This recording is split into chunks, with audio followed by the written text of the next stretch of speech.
Am I the a-hole for being vindictive towards my cheating boyfriend? My boyfriend of almost 6 years was caught cheating. Again. I know. I know most people would say I should have left the first time, and they wouldn't be wrong. I tell myself that every day.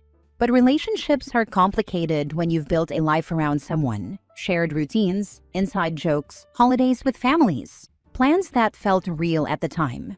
Walking away the first time felt impossible. So I stayed. Over the years, there were red flags I convinced myself weren't deal breakers. I found sex chats. I found evidence of extreme porn consumption that made me uncomfortable. I had that constant pit in my stomach that something wasn't right. But every time I brought things up, he'd apologize, promise to change, act devastated at the thought of losing me, and I'd fold. Around Thanksgiving, I found out he had been with another woman. Then just a week ago, I learned he had gone out with her again and gone back to her apartment. That detail hit differently. The repetition, the casualness of it. Something in me finally snapped. I was upset, yes, distraught, but not surprised. And maybe that's the saddest part. My shock had run out a long time ago. In that emotional spiral, I did something impulsive. A guy who had asked me out months ago, back when I declined because I was happily taken, had recently reached out. I told him I wasn't looking for anything serious, and we made plans to go on a date. It felt reckless and freeing at the same time. While my ex and I were still texting back and forth, I told him, I'm going to drop off the rest of your stuff on my way to my date. He completely lost it. Suddenly he was the one devastated. He kept texting about how sad he was, how he couldn't stand the thought of me with someone else, asking if I was really going to do it. I said yes. I even alluded to the possibility that if things led to sex, I wouldn't stop it. Watching him unravel felt darkly satisfying. He blew up my phone the entire evening. My date ended up being just that, a date. No sex, nothing physical beyond some light flirting and conversation. But I never told my ex that. I let him sit with the image he had created in his mind. I have no intention of getting back with him. The camel's back is broken. But I can't deny that part of me wanted him to feel even a fraction of the anxiety, jealousy, and betrayal I lived with for years. Maybe it was vindictive. Maybe it was extreme. Or maybe it was the first time I stopped protecting his feelings at the expense of my own. Edit to add. All of the back and forth was prior to the date. The evening of the date, he texted me, "Please don't do this, I messed up." To which I replied, "Okay," and blocked him on all means of communication with me. It was not an after-the-fact baiting, but more of the last word. Now for the top comments before reading the mini update. You did what felt right, giving him a taste of what he put you through. You've dropped off his things and have no intention of going back. Go no contact. Full-on block him everywhere. Good for you. Happier New Year. Exactly. Thank you. Petty, but he is your ex now. Good for you. Don't need to explain a thing to him now. Move on. Take things back and forget his cheating butt. Wish you the best, girl. Funny how the cheaters always melt down when their ex moves on with someone else. They can't stand not having someone they want, and it doesn't matter to them whether they're in a relationship or not. I had a coworker who I knew was cheating on his wife. At a conference, he was talking about some woman he was planning on hooking up with that night at the hotel. So I replied, "Isn't it neat that while you're here in this hotel hooking up with someone, your wife is probably home hooking up with someone else?" He did not like that. They can't justify why it's okay for them to cheat, but not okay for their partner. Now, of course, I have no reason to believe she was cheating. They were divorced within a year, so I'm guessing she figured it out. I had no way to contact her, or I would have been the first one to tell her. Now for the mini update. Thanks all. I have no intentions of contacting him anymore. He is blocked. When I say the camel's back is broken, it is. I felt I needed to reciprocate what was inflicted, but don't apply that concept to mundane or everyday interactions, to those that think I am an a-hole. Unhealthy to feel some satisfaction from it, sure, but not making it an ongoing consumption. I feel pretty content and optimistic about where I am going from here. I will focus on myself and my life. And the guy I went on the date with is aware of circumstances, and we agreed to foster a friendship and go with the flow. Next story. Am I overreacting for calling a divorce attorney after my husband lied about who he was with? I, 37 female, just need unbiased opinions. My husband, 37 male, asked me 2 weeks ago if he could go camping this past weekend with a friend and his brother. He asked via text, so I know I'm not remembering incorrectly. I said I didn't know because our 5-year-old daughter had a cheer competition, and I'd prefer not to drag our 6-year-old son along for such a long day. He offered to arrange a sitter, but I still wasn't happy because the competition was early and close to our house. Getting her up and ready is already a pain. Adding in driving our son to a sitter would just make the morning even more stressful.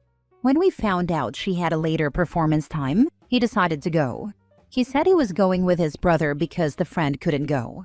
Wednesday night before he left, he specifically said he was nervous about the Verizon outages because he and his brother both have Verizon and were hoping they wouldn't lose access to GPS. Thursday morning, he texted that he made it to the campsite safely. I didn't hear from him again. By Friday at noon, I reached out to make sure he was alive. He usually texts me daily check-ins when camping. I got no response. By 6 p.m., I was nervous and texted my sister-in-law to see if my brother-in-law had been able to contact her. That's when she replied, "Ma'am, what are you talking about? My husband is on the couch next to me." I saw red. In my mind, my husband was still camping, but had used his brother as a manipulative tool because he assumed I wouldn't want to ruin his good time. For some background, we have young kids who need a lot of attention. I work full-time and manage basically everything for the kids. He works a swing shift and is gone 14 hours a day on work days. I'm constantly juggling everything alone, so it really sucks when he finally has time off and actively chooses to spend it detached and unhelpful in every way. Saturday, he finally texted that he had service again and was coming home. I ignored the text.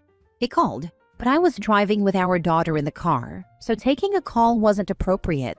When I could, I texted him and called him out on his lie. He doubled down and said he didn't lie. It was a change in plans because by the time he knew our daughter's start time was late enough for him to go, it was too late to invite his brother. It's now Monday. He's been living out of our basement or at work and hasn't tried to talk to me at all. Instead, he's taking the stance that he's mad at me for being mad. In my opinion, he lied to me. He manipulated me. Instead of apologizing when he was caught, he doubled down and is now using my anger against me. The fact is, I no longer trust him and have contacted an attorney. So, am I overreacting? Now for the top comments before reading the update. He built in the Verizon comments so he could turn his phone off. He was not alone. Sorry. Yeah, the Verizon thing up front was so sus it's insane. I'm sure she could also check with Verizon to see when the last service outage was. If it wasn't on the day he said, that would be double confirmation for you. Stay strong, OP. Don't let him gaslight you. Can you access his bank records? See if there are any unusual charges leading up to the trip. Maybe he didn't even camp, because who goes alone? Also, who was the nameless friend? I'd check with the brother-in-law, or better yet, the sister-in-law, to see if they even knew about a camping trip. Not overreacting. You've got to protect yourself at the end of the day. If there's a chance he's cheating, you're one step ahead, and there's nothing wrong with that. He clearly lied and is now gaslighting you and faulting you for having a completely appropriate response to the situation. It makes no sense that it was too late to invite his brother when, at the time he left, he told you it was the friend who wasn't joining, not his brother. Sorry you're having to deal with this. I hope you can get him to admit what really went on soon. I'll add that even if he was fully alone and nothing happened at all, he could have tried to understand where you were coming from instead of getting angry with you and making you even more suspicious. Thank you. I do truly believe that he just went by himself, but his brother had no idea about any of it, so it was never discussed with him. And it bothers me so much that he went out of his way the night before to bring up, "Yeah, we both have Verizon," when he knew damn well his brother wasn't going with him. At any point, he could have said the plans changed, but he stuck with his lie because it was part of his manipulation. It just sounds so stupid that I'm going to risk not spending future holidays with my kids because he went camping alone and not with his brother like he said. I know it's deeper and more than that, but at the same time, it doesn't feel like it. Now for the update. I know this isn't the update any of you want, but it's the update you get. He was truly camping alone in the woods. He truly had no service. He did mention it beforehand specifically because we were both in SOS mode all day the Tuesday before he left due to the Verizon nationwide outage. For everyone who thinks I'm a naive moron, okay. For everyone who thinks he just needed a break from the pressures of a high-stakes job and 2 young kids, let me tell you, this man has felt zero stress from having 2 young kids. I do their homework with them. I do the bedtime routine. I register them for everything. I take them to all practices and performances. I coach when it's a sport I'm familiar with. I volunteer at their school and at every event I can, before they're old enough that my face there will be more humiliating than helpful. I mow the lawn. I shovel the snow. When the sink leaked, I fixed it. There isn't a honey-do list here that I'm not already covering. I told him I contacted an attorney. He had no reply. The next day, he asked if we could talk. He admitted that he's been a really crappy partner and dad for the past 2 years. He cited very specific examples of being a crappy dad. Not knowing our son's teacher's name, never seeing a single performance from our daughter in cheer or dance. Calm down, they're just recitals, not competitive cheer or dance. I can't imagine how mad some of you would be if you thought she was. Not doing anything around the house. Constantly being mad at me for having emotions and punishing me for anything he viewed as an indiscretion by ignoring me for a week until he decided enough time had passed and resurfaced pretending everything was fine. Not one apology. Not one thank you for taking such good care of my family while he wasn't there mentally. No request for therapy, which I was grateful for. Since the last time he requested therapy, he attended every session stone-faced and gave me no response afterward, even when I begged for acknowledgement of anything I said. Anyway, wish me luck with the rest of my life. I will never be with a man ever again. 0 out of 5 stars, do not recommend. Last story. Am I the a-hole for canceling a date over the location? I, 28 female, recently canceled a second date with someone, 38 male, because it felt like a test on his end to see how much I would tolerate in the future. I'm wondering if I was too harsh. We met on a dating app and went out for coffee. We made loose plans for dinner the following week, and he specifically said dinner several times. When we were discussing the dinner plans over the next few days, he seemed to want to be the one to do the actual planning. I was fine with that. I find it rare for potential partners to take initiative with planning these days, so I was actually excited. He asked if I had any dietary restrictions, and I let him know that I have only 2 major requirements. I don't eat red meat, and I do not drink as I'm a recovering alcoholic. I have almost 2 years sober, and we discussed at length during our first date what we're both comfortable with in terms of substance use. I told him directly that I don't mind if a date has a drink with dinner, but that I will never touch alcohol again. I also stressed that I am absolutely not a picky eater and truly love all forms of cuisine. I just can't eat red meat for both health and personal reasons. I have a history of cardiac illness and have been advised to stick to poultry and fish. The night before the date, he told me that he'd made a reservation at a place I hadn't heard of. I looked it up and texted him a link asking if I had the correct place because it was a cocktail lounge.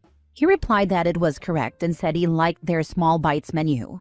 I checked the menu and there were only a few options. A meat and cheese board with only 2 cheeses and 4 meats. No substitutions allowed. A pepperoni pizza, a burger, and a cheese pizza. I wasn't extremely upset, but I was confused that it was a cocktail lounge with only one option I could eat. While I was still looking at the menu, he texted again and said he thought we could go to the lounge for dinner and then head to a nearby art-themed bar for a nightcap.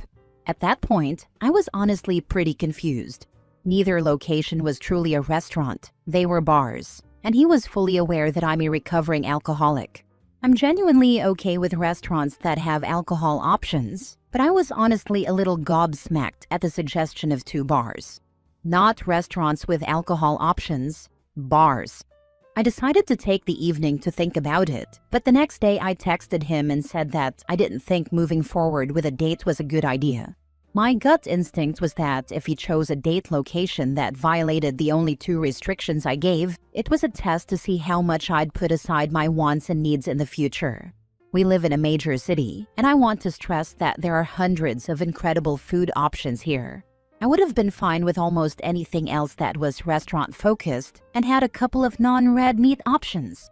It was the fact that both places he chose were strictly bars, and the food they offered left me with a single option. He responded strangely after I told him I didn't think we were a good match. He said, "We'll leave it at that, peace," and nothing else. Now I'm doubting myself. My friends have said I'm not crazy for thinking the choices were strange at best and inconsiderate or intentional at worst. But I wanted objective opinions from people I don't know. What do we think, Reddit? Was this actually a red flag, or am I overreacting? For what it's worth, I'm not desperate to date or have a partner.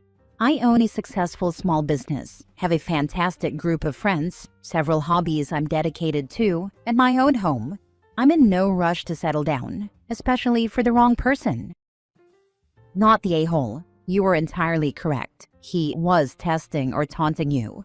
You gave two basic restrictions, and he went out of his way to plan a date that not only ignored both, but blatantly did everything possible to violate those preferences. I think his response shows that he realized his idea backfired and that there was no way to justify it. Or he was talking to multiple women and couldn't be bothered to keep them straight. Not the a-hole. As a recovering alcoholic myself, I would have been insulted by these choices. Always follow your gut instinct because it's usually right. I think there's a possibility this guy wasn't as interested in you as you may have been in him originally. If he were interested, those two choices would have never been on his radar. Great job avoiding a disaster. I was honestly not interested from the get-go, but because he texted me several times about going out, I was willing to give it a try. He'd said a couple of other things that concerned me on the first coffee date, so I was already feeling unsure, but that interaction really sealed the deal. What else did he say? Just little things here and there that make me anxious when anyone says them. Stuff like, "It's hard to find women like you." It's not. I am as generic an art-ho white woman as it gets. He also said something about how a lot of people bore him, and reiterated that he thought this could work out a couple of times within 2 hours of meeting each other. The issue is that I've definitely had some trauma with dating, and I can't always tell if I'm being extra sensitive or dramatic because of that trauma, or if it's genuinely a massive red flag.